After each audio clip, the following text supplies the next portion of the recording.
but people have a little bit of freedom within that company. So before the internship, I always associated corporations as less freedom. But I think my opinion has changed a little bit. I think especially because of Zin, because she showed me that yes, there is less freedom, but also more freedom. Because when you are entrepreneur, you can do anything you want. However, you might not survive. And that is kind of less freedom, as in you can't really do anything you want. You have to keep fighting for survival. Whereas in the big corporations, you can experiment, and it's okay. If it fails, it fails. It's okay. Yeah. Nothing consequential. It's just a matter of money, and they always have budgets for experiments. Always, because that's how they innovate. Hello, everyone, and welcome back to our podcast Across the Globe. Today, I'm more than happy to welcome my next guest, Kaloyan, who has prepared some very interesting stories about his minor, which took place in Hong Kong, China, and his internship, which happened in Germany, Munich.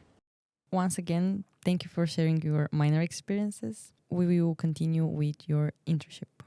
You left Asia. Now you're back in Europe, in Germany, in Munich. Yeah.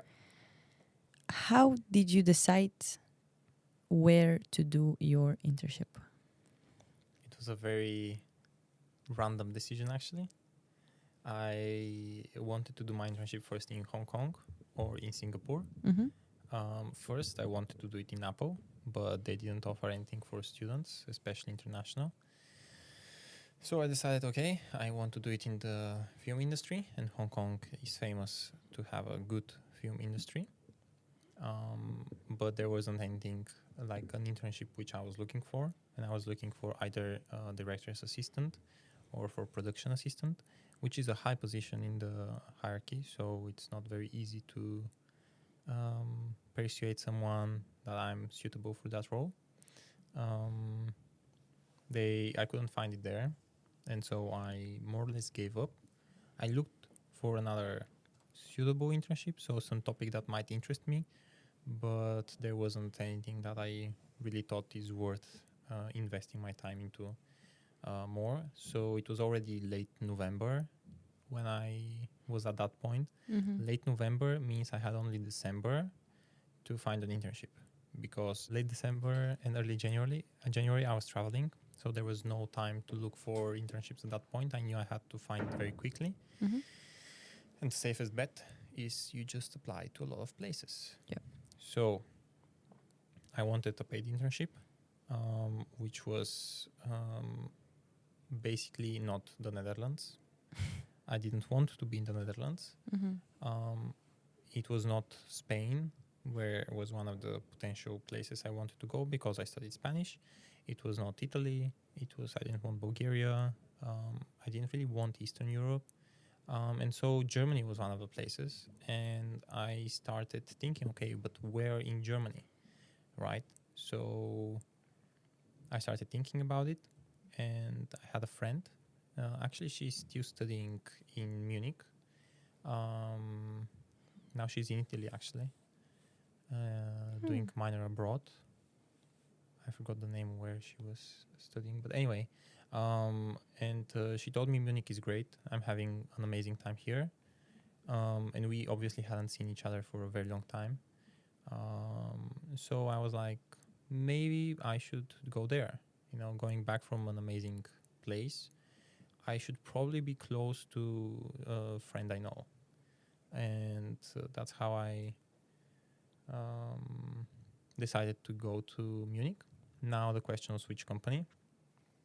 And I had a friend who had already found an internship. He just found an internship in Germany. And I asked him, okay, how did you find your internship? And he told me, well, it depends what you're looking for. Are you looking for a specific company, specific position, or just in general? And I was honestly looking just in general. I didn't really care too much. Of course, I had some preferences, but it was not like the minor where I really looked through each university, through a few countries. it was much less important exactly what I'm doing, as long as I experience the real world. And he said, okay, just look at the top 50 biggest companies in Germany, see which of them are in Munich.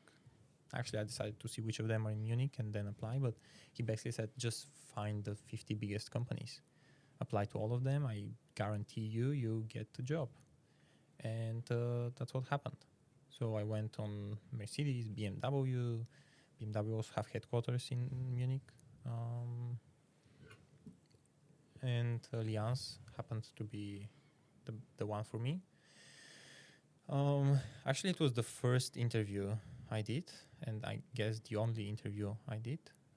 There was another one which was in Spain, but I don't consider that really an interview because it was more me interviewing the guy than the guy interviewing me. It was in Indie Campers, I think that's what the company is called, and they do these campers, they rent them out. But they were very, the guy didn't really know what salary they are offering, as in, is it 12 euro an hour or is it 800 euro a month? And he told me two numbers which don't add up. So I knew it was 40 hours a week. I knew per hour, and he told me the monthly salary. These numbers didn't add up, and I was asking him, "Hey, these don't add up. What are you talking about?" Is not mathing. And he's like, "Oh, I have to ask HR or blah blah blah blah blah." I was like, "Okay, Red flag. we're not going to see each other." Yeah. So I didn't really count that as a proper interview because it was, I guess it was a proper interview, but not really a great one. And so the next one was with Allianz, with my two former bosses, and they were great. And I really clicked in the interview with Azin. Is my former boss, and she was amazing. And we clicked in the interview. So that's how I decided to go to Allianz and Munich. Yes. First, you did your minor, and then you did your internship. From what I've gathered, I see that it's most common that people first do their internship and then they do their minor. How was it for you to search for internship while still being in the minor? It was a bit annoying, very annoying actually. That was the last thing I wanted to be doing, and I really wanted to just be done with it. I was enjoying my life. It was the last few weeks of my minor abroad, and I was very annoyed.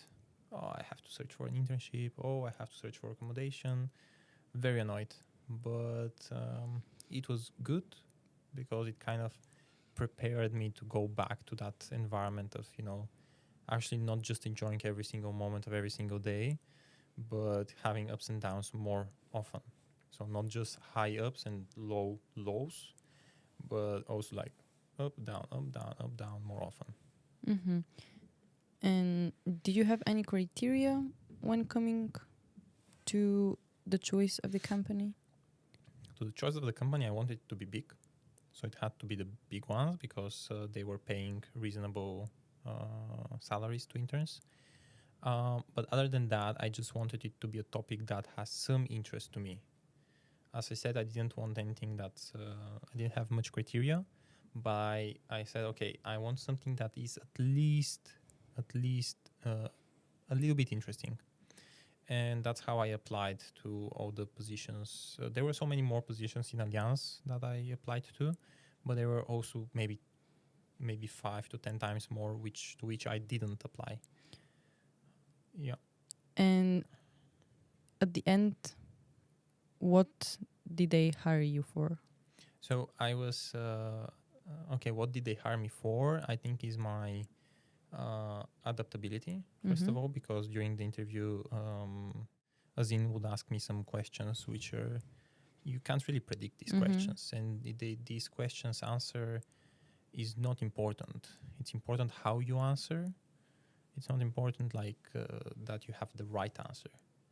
And how I answer, I'm very good at answering questions like that, just because I'm quite critical thinker, and I'm quite honest as well. So they hired me for that honesty, adaptability, I think, and also because I already had some experience with AI. Mm-hmm. So I had a professional degree in software development, and I also had experience with AI, and they tested me on that in the interview. So they hired me for the customer experience team as an intern, where I was basically doing whatever they wanted me to do. But I was half on activation. Activation is an activity that the headquarters do to help the operating entities around the globe to improve their customer experience. So in the headquarters, we gather a lot of information from everywhere. We prepare some insight slides, so something like MM1, but not for market expansion. Mm-hmm. But we gather a lot of information, we analyze it, we come up with key insights and actionable insights. The actionable insights are the activation part. So this is usually a call between headquarters and an operating entity, which results in, okay, you want to achieve this. What we think is you can do this, this, and that.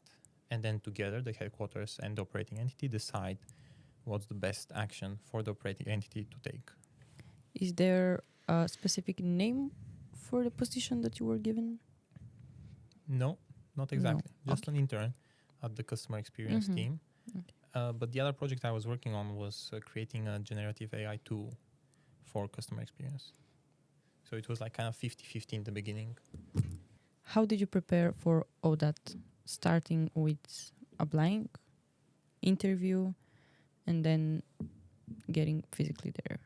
So for the interview, I didn't really prepare. All I did was put a nice shirt and just reread my application. Because when I apply, I try to tailor my CVs. Mm-hmm. My cover letter. Okay. So I just want to be sure what they know about me. So on one side, I don't repeat myself. And on the other side, I just give them more insight about me.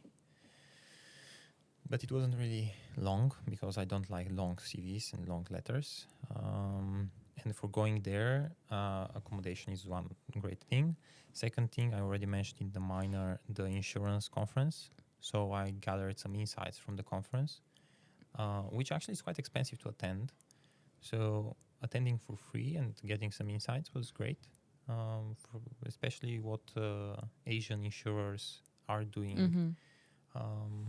It didn't really help me personally in Allianz, and it didn't really help Allianz because I think they already knew these things. But it was good for my context of insurance. Some insights of the industry are also good to have. Exactly. Yeah. Yeah. You mentioned about accommodation. Mm-hmm. How did you deal with that? It was very hard. Hard. Extremely hard. Mm. I didn't have a lot of time, and I didn't want to search for accommodation during my trip around Southeast Asia. So I had to find something very quickly. And there is this VG website in Germany. I know every German probably knows it, which has a lot of offers, of course. But I know it's something maybe about me, but whenever I try to apply there, and I've tried a few times, never works. It never works. Like I've tried a lot of times with a lot of applications and rooms and also studios. It never worked. But I was lucky to have had Rebecca as a friend, and Rebecca is German, and she is a journalist, so she knows a thing or two. And there is a nice newsletter in Munich, specifically for Munich, for accommodation. That's nice. Where I contacted the guy for the newsletter. I sent him an email and I explained, I'm this and that, and I'm looking for this and that. Could you please post it on the newsletter? He posted on the newsletter, and I think it was 2 days later that I received an email from a landlord who was on that newsletter and looking for someone to take over the studio. That's Nice. So it was very lucky. Something I guess I have some kind of a luck with accommodation. It's because also here, going back to the Netherlands afterwards, I got very lucky. It's always luck with accommodation here. It's never I just. guess so, yeah. So that was very nice. And then actually the accommodation was finalized when I was in Cambodia. So that was a little bit annoying, but I was very happy to do it because I finally had signed the contract. We had finalized the contract, and that was nice. So when it comes to accommodation, if I have the time and opportunity to look sooner, would you advise it, or do you think that last minute could work fine as well for Munich specifically? Oh, I think you should start now. I'm joking, of course, but it's hard to say. I know some friends in Munich who are trying to find better places. It's not as bad as here in the Netherlands and in Venlo especially, but it's tough. Okay. So a little bit earlier is advisable, but I wouldn't do it earlier than my contract with the company. So as long as I say, okay, here is the signed contract, that's when I start looking for accommodation. And I started basically after the interview because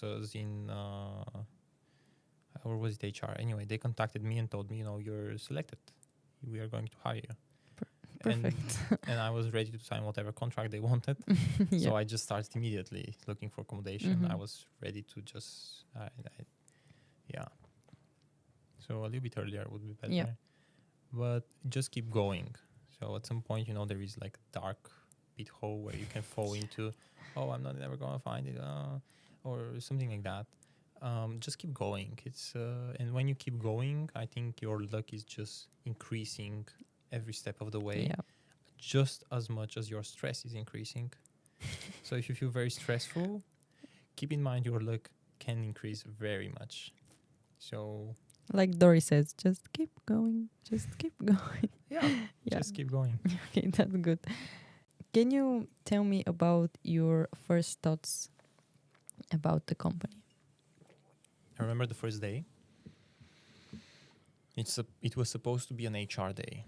So where the HR greets me, they take me to a HR lecture, not about HR, but about the company. And then we do some activities and blah, blah, blah. I remember, and this made a great impression on me, Azin was meeting me. She said, hey, it's your first day. I'm going to meet you, and then I'm going to walk you to the HR meeting.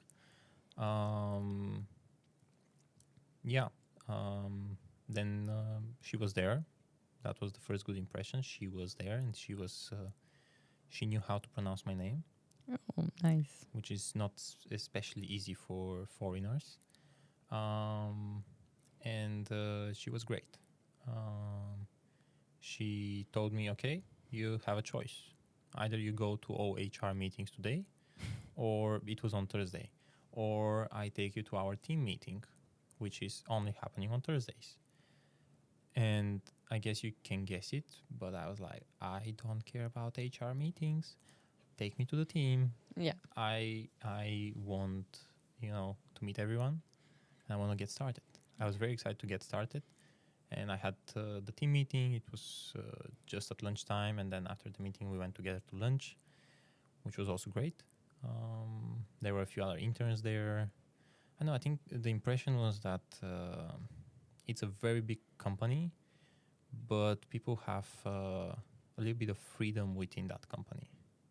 So before the internship, I always associated corporations as less freedom.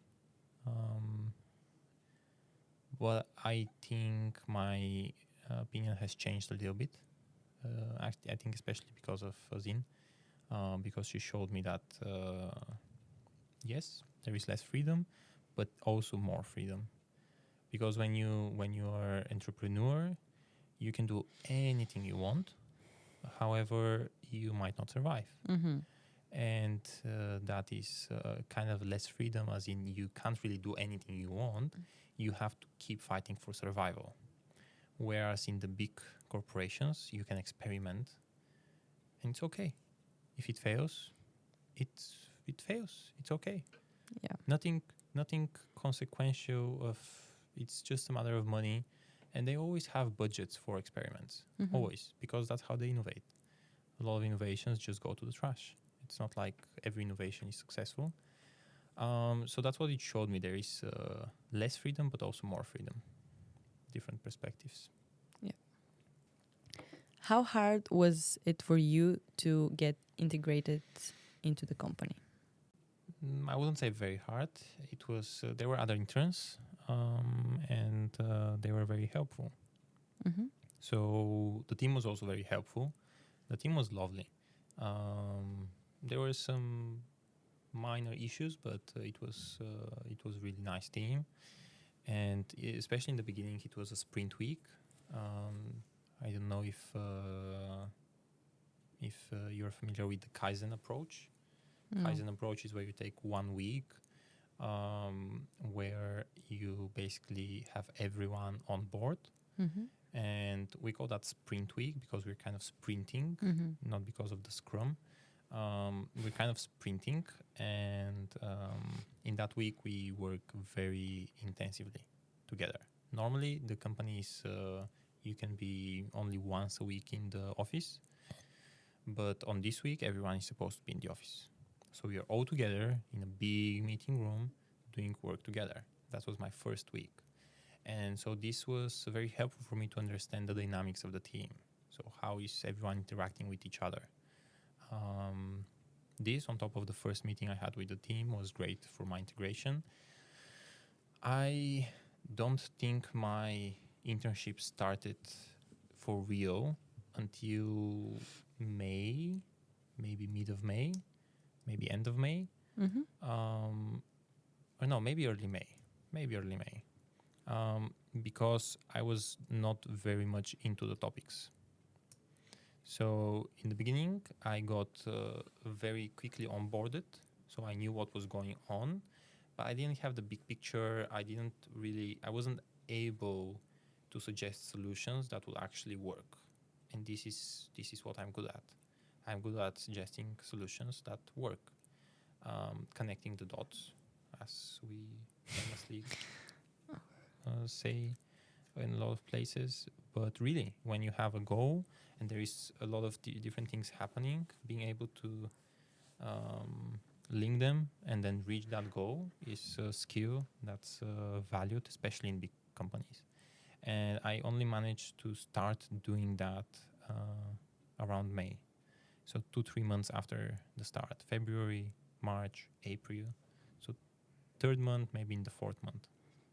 Can you tell me a bit more about the interactions you had with your colleagues? You said you had some issues? Generally, it was always good, always positive. I don't think in big corporations you can have really any major vocal issues. So it's everything's a little bit implicit, a little bit more implicit. No one really wants to step on anyone's toes. And this is one of the issues I think there was in Allianz. Everyone was just keeping in a way very politically correct. And because I didn't really enjoy corporations, I don't have a great opinion of them, was thinking, stepping on someone's toes, I don't care about that. Yeah. I care about what's my role in this team and how can I achieve the goals of the team, right? So if I have to step on someone's toes, doesn't mean I'm breaking their head or arm or leg or whatever. So this was a little bit of an issue for me to deal with. But I think it went well in terms of interactions with the others. If I wanted to talk with anyone, it would normally mean I have to schedule a meeting with them or have to do it at a time when they are in the office so that I can just go to them when they're free and say, hey, do you have 5 minutes to grab a coffee? That's a very normal thing. Hey, let's go grab a coffee, or let's go for a tea, or let's take, half an hour just to, talk. Mm-hmm. That's totally normal. And it's great. You network, I network. And that's how people actually help you. That's how you get to know people. and they get to know you. And when they know you and you know them, only then can you do something. Otherwise, there is going to be a lot of resistance. Even if you have the best idea, if there is not good relationship, there is going to be a lot of resistance. So you have to have good relationship. Are people open enough to get to the point of that good relationship? Because you need a lot of talking, a lot of time spent together. I think it very much depends on the people. So with me, most people would be quite open. Just because I was, first of all, an intern. So this is a very innocent position. You can't really influence them in any way, really. And second of all, I think just listening to them really helped, because when they just want to talk, I let them. And that's how they open up a little bit. And then I also open up about me. And that's how they gain my trust. And I gain their trust. So yes, I think people are open, but not publicly. So one-to-one, maybe in a group of 2-3 people, yes. Otherwise, they would be very vague and not very open.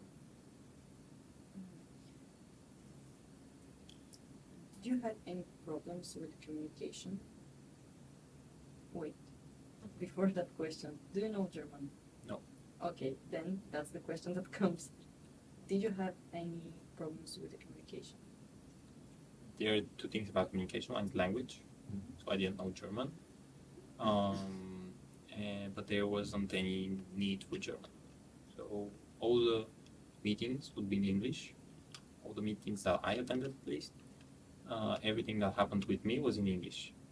The only problem with language would be, for example, during lunch, we had a group of German people in our team, and they would, speak German during lunch, and I would be a little bit excluded, which wasn't great, but I think at some point that's how it is. And the second thing about communication is implicit and explicit. And this is something more interesting than the language itself. I had actually 3 bosses. With Azina, I had no problems communicating. She was having the same style as me. I had Wendy, who was the other lady that was more direct boss to me. She was Chinese and she was used to implicit communication. So although I was China and we connected to that, it was great, still she would be much more implicit. And I would refuse to be implicit because I just think it has less clarity to that. However, I learned to be a little bit implicit. And that helped a lot because then we would be able to have a conversation. Otherwise, we really wouldn't be able to have a conversation. So she would say something, and then I would ask for confirmation, explicit one, then she would say something vague as well. And that would not work. And then if I start a little bit implicit and then go into more explicit, she would be able to match my question. Yeah. Then we would be able to talk. Regarding the language, do you think when hiring you, this was a disadvantage? That you don't know German? Not at all. The language wasn't a problem. Because I know me as well and some other students that they're thinking for Germany as a possible place to do their internship. That we sometimes feel that this could be something to slow us down when coming to the interviews, not knowing the language, and they would prefer a German-speaking person. That is true in some cases where the language is important. However, where you're dealing with the headquarters, and I wanted to go to the headquarters, that is not the case. In the headquarters, you have our team had so much less Germans than other nationalities. So German was the highest nationality, I think, but there were so many other nationalities that we were a team of 23, 24 without the personal assistants. We simply we had from Mexico, Colombia, from Canada, from Lebanon, You were in from Australia, Singapore, China, Bulgaria, Germany. We had a lot of Spain, yeah, a lot of different nationalities in that team. So headquarters, no worries, I think. I want to ask you about the report you had to write. Mm-hmm.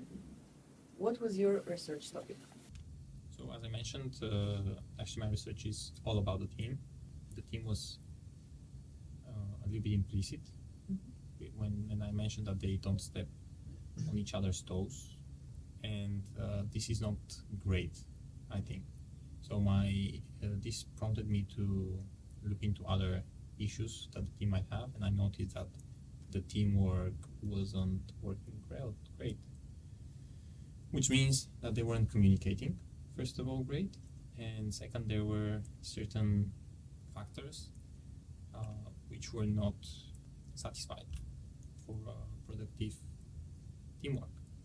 I talked with the manager of the whole team, of the whole topic of the customer experience, and she already knew about this problem. So she knew there was some issues with the team collaborating, and I was kind of, I have to do this research either way. Can I do it on this topic?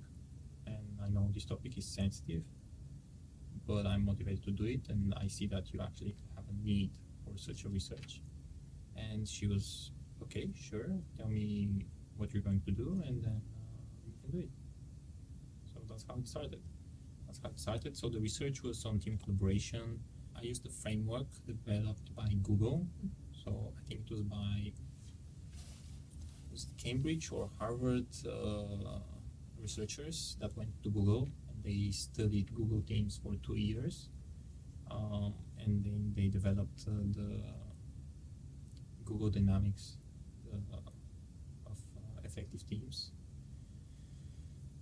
So there were 5 factors, and I think the most important one, which I should mention, is the psychological safety, which means that people are feeling safe and comfortable to speak up in the team.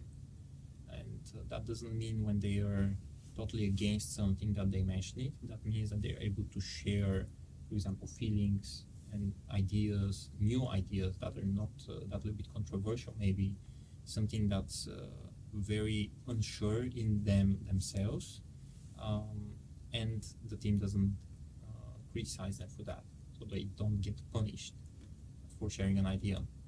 So this was the most important thing. I think our team was not psychologically safe. Doesn't mean it was suffering or something like that. We were just not openly speaking to each other. And I say we because I was at some point part of that. I had grown into the culture of the team, and with research I was able to keep a little bit of perspective of, okay, it is actually happening.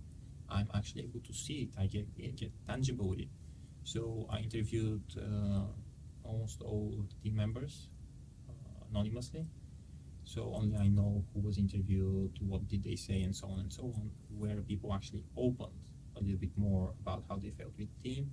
And like that, I was able to actually get a really nice data to analyze and then suggest some recommendations how they can actually improve it.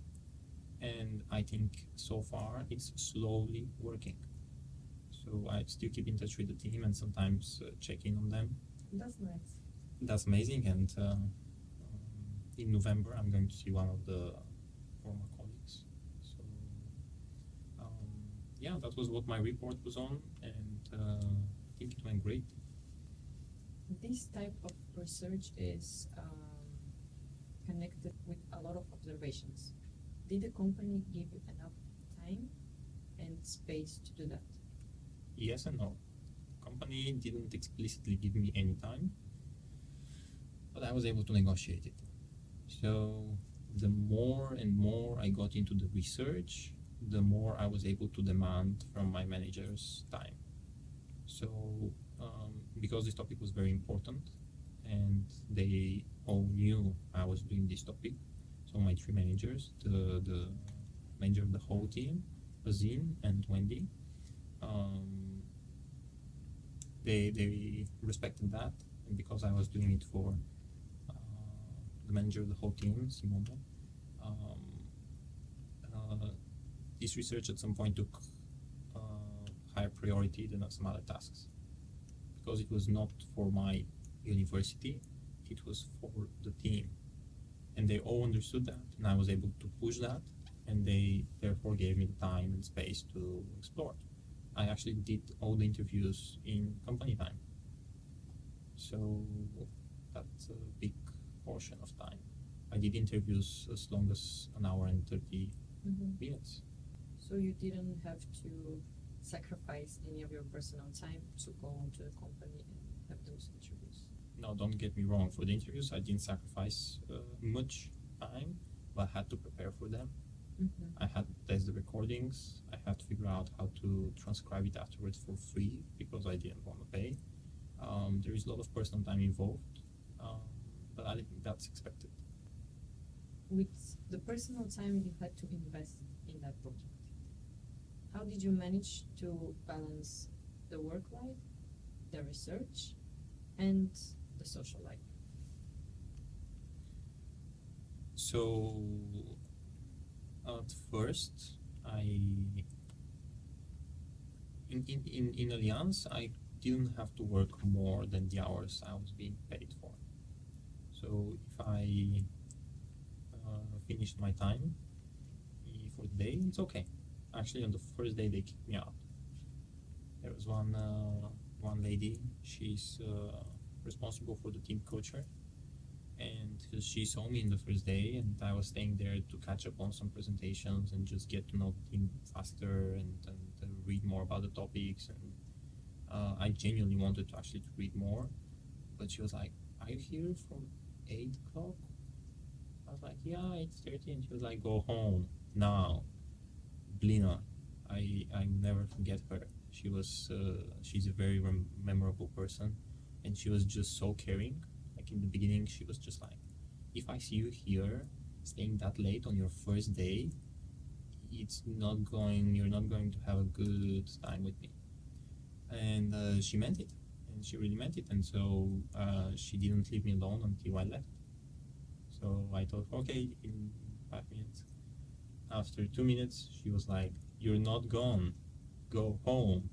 And yeah, so this is just to say the team actually cared that I have a good work-life balance.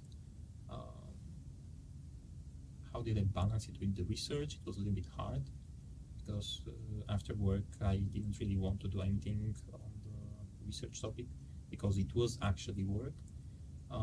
But at the same time I had to because we have some deadlines from the university. So Sunday and Saturday and Sunday, the weekend was invested in that. Not every weekend, not all the weekend, but sometimes I'll go to the public library and just spend the day there to prepare for Appendix 5. That's a famous word you're going to be hearing in your internship and graduation project. That's the research proposal. And between that, did you have time to explore the city? I actually had time to explore the city because I could go at 7 a.m. at the company. It was 24/7. I could work anytime I wanted to, as long as I went to the meetings that I had to go to. And then I could leave at 4 p.m. There were people that would go very early and they would leave very early. And they just organized their meetings in a way that they could leave very early. Some people, actually would work only until 3:30, and that was cool. It was no problem. Before continuing with the questions I want to ask you about the city, that intrigued me a bit. You said that the company works 24/7. So the buildings, I can access them 24/7. But if you go there, for example, at 2 in the morning, does that mean that your work day starts from 2 and then the next 8 hours Are that workday that you are supposed No, to so complete? yeah, I get your question. We have a clock in and clock out with cards, where our time is tracked. At least in our team, the manager didn't care too much. Of course, she cared, but she didn't care too much as long as we got our work done. It's very important to track the right way and not under track. So the problem is more on not tracking everything, because there is the rule that people cannot stay more than 10 hours in the office. I think that's in whole Germany, and sometimes I would have to stay more than 10 hours because I'm working on my research and I don't want to go home, because when I go home I can't work on my research. I just can't focus. So I choose to stay in the company to work a bit more on my research or prepare for an event that is happening. So, but if I've been there at 2 a.m. I've been there at 2 a.m. I didn't work, but for example, I would leave some of my things in a closet, and then I would just go grab it. It's possible. There was no issues that I had with that, and I've seen other people who also, I know, maybe had to travel really early, and then they leave their stuff in the office. So before they go to the airport, they go through the office to get their things, and then they go to the airport. So yeah, 24/7 offices, they're nice.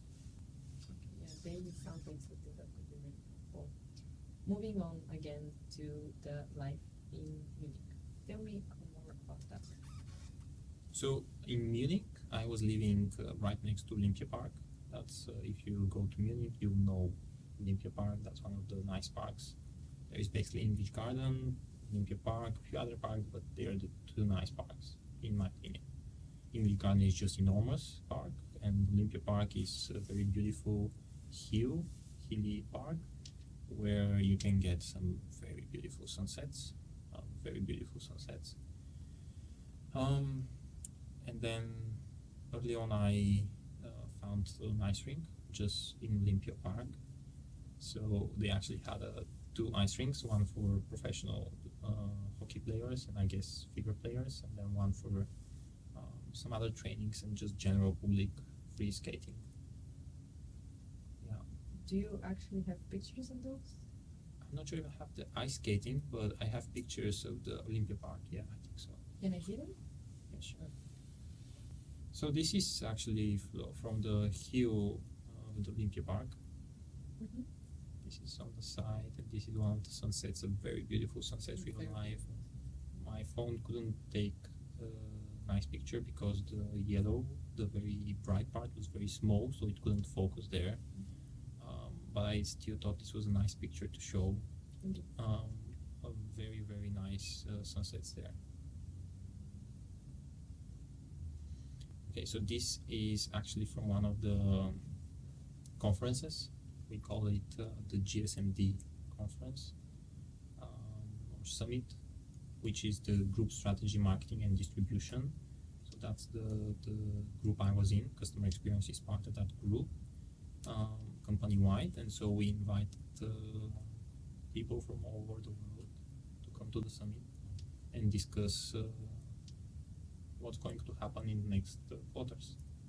And this was a real summit, private, only for the company, and it was really nice to attend that because I got to see how that's organized. I was part of the organization. They wanted some help, and I also wanted to help, just so that I get to be there. Yeah. Because it was not for every employee. Mm-hmm. And as an intern, I was the last person they would invite if I didn't have an active role there. Yeah.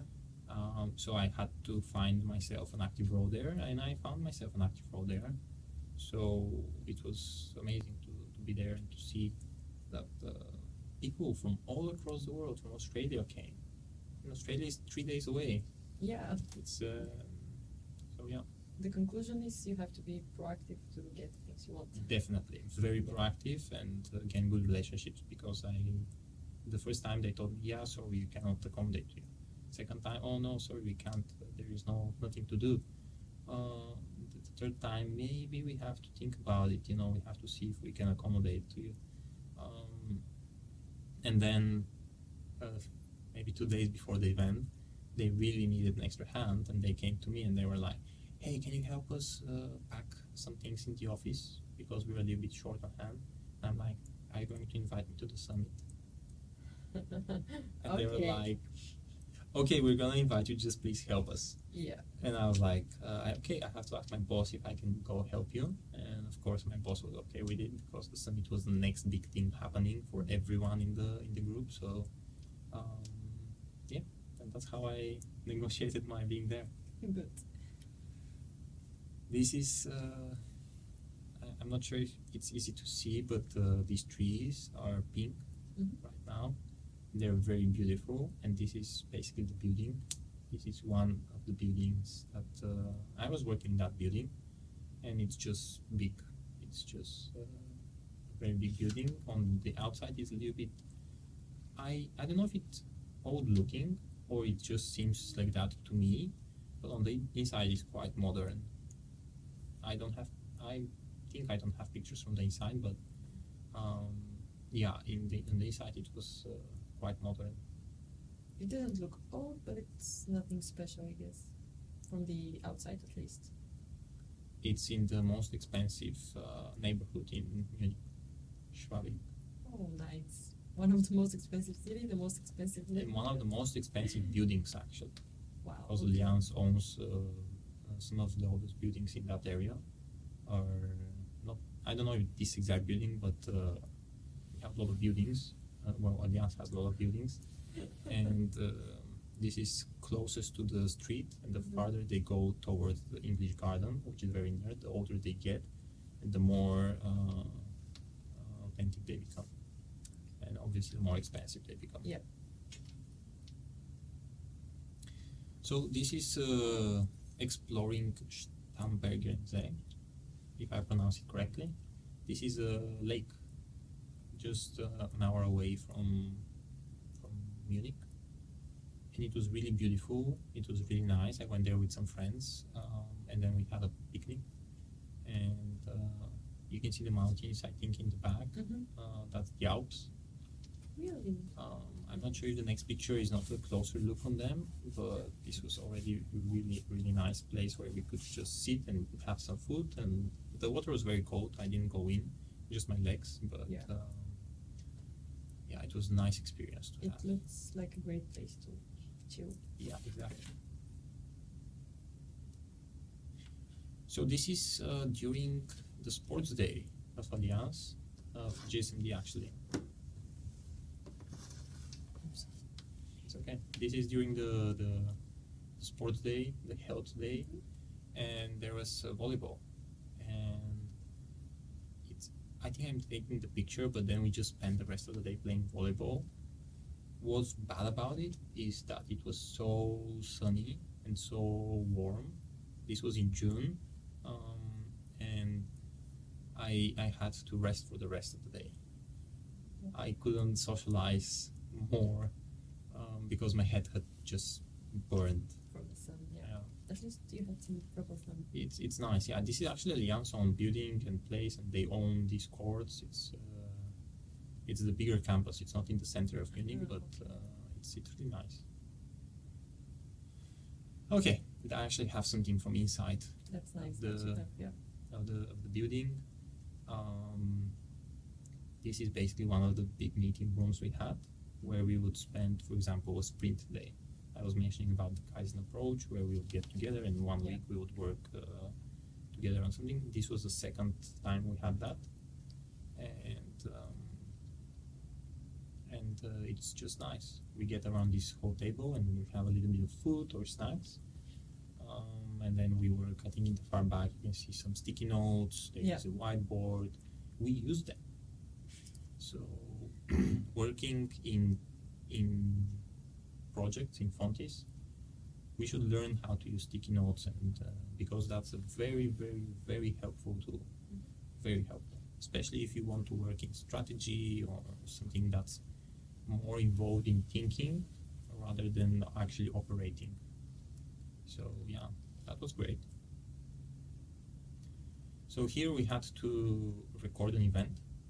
So we actually had a customer experience day, actually a week, where we get so the two people in the front were sitting and discussing something as the customer experience head, the head of customer experience, Simone, and the other person to the right is actually the head of the group.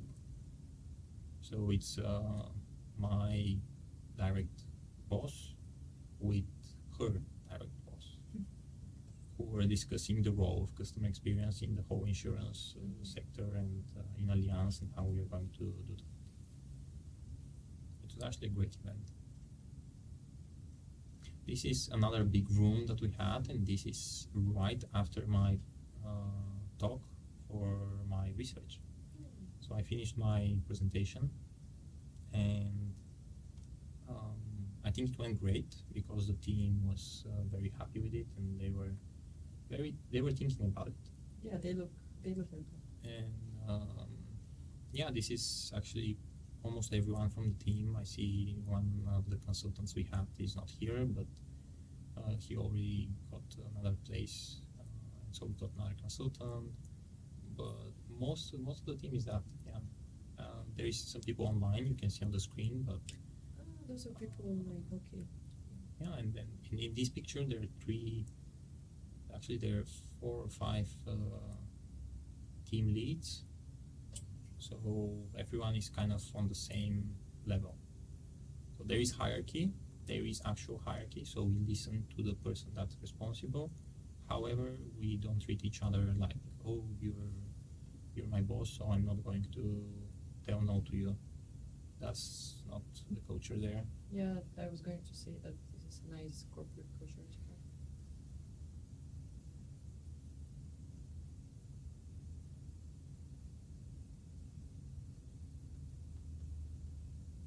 This is another great picture from Olympia Park from the top. The sunsets are just amazing, and this is more. The first sunset was a little bit more in the winter time. This is more in the summertime. So a lot of people were out there and watching the sunset. It's very windy from there.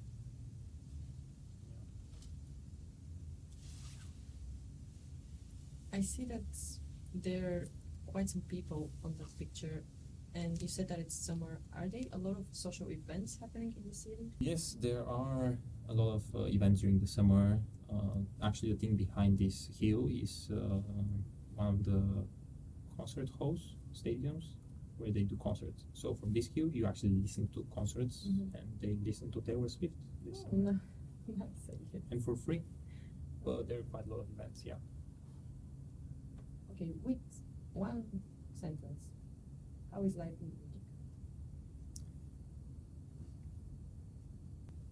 Life in Munich is vivid. There is things to do if you look for them, and there is also people that do a lot of things. How did the internship conclude? It concluded in a very nice way. I was very happy with the ending because one of my goals for the internship was that at the end of the internship, people would actually feel sad. Not just me, but like the whole team. And I told that to Zin, and she was like, "What's that goal? We want people to feel sad. That's so negative. I thought you're more positive." And I'm like, "Yes, but if people feel sad in the end, then I did my job. Then I did my job, and you can feel that what I did was valuable because now it's missing." Yeah. And then I also made a good impression on everyone, and everyone made a good impression on me. So yeah, that was at the end it felt nice. Tell me, what did you learn during the internship? I learned that corporations are not all that bad, as I thought in the beginning. I learned how to manage senior leaders. Maybe not perfectly manage, but I learned a lot about stakeholder management. I learned that I can negotiate and get my way, the thing that I want. I actually learned a lot how professional environment should look like. You had some quite valuable lessons, I can see. Would you recommend that company to anyone else? I wouldn't recommend the company. I would recommend the team. So the company is very big, and if every team is like my team, I would recommend the company. Yeah. But I'm sure not every team is like my team, and I'm also sure that my team is not for everyone. So I would definitely recommend the team, and especially Azine. I think she's a great leader. She's not the boss. I used that word in the beginning. I think it's a good place now to mention that she's actually a leader. She was leading me. She was not managing me. That's a big difference, and she inspired me to do what I did, even if I didn't really like the thing that I had to do. So I would definitely recommend the customer experience team if you especially if you're honest. Because I was honest and I told them I can't be sitting on one place and doing a single thing the whole internship. If you want someone to be just preparing presentations, don't hire me. I was very honest, and they promised me it's going to be vivid. It's going to be a lot of things happening, sometimes at the same time, sometimes parallel, sometimes sequentially, and that's what it was, and I enjoyed it. So honesty is the way to go. I think so. Yeah. Is there anything you would like to add? I just think interns don't sound as so the internship position. I think it sounds a little bit undermining than what interns actually can do. I think in our team, we were joking at the end that there were 3 interns, me and 2 other interns, who were actually the 3 pillars of customer experience, because we were holding the team together. And I think that was true. I think the interns, we did a lot of work. We were motivated to work for the team, and we were undermining our position. Maybe because that's how it's in the industry. Interns are the lowest position in the company. But I think we did a great job for the team, and I think the team really appreciated that and understood that. So interns are not powerless, and interns do create value and help the company. I think that the last conclusion you made is something very valuable for me and the people that are watching this podcast. Because we should know that internships and us being an intern is something important for the company as well. It is. Yeah. It is. And they value that, especially the people who know what the interns are doing. Thank you also for sharing valuable inputs about the internship. It was a great pleasure having you. You're very welcome. Thank you for having me, and I really enjoyed this. I don't know how many hours conversation. Around 5 maybe. I think it's around 7, but that's okay. 7. Oh no, 7 actually.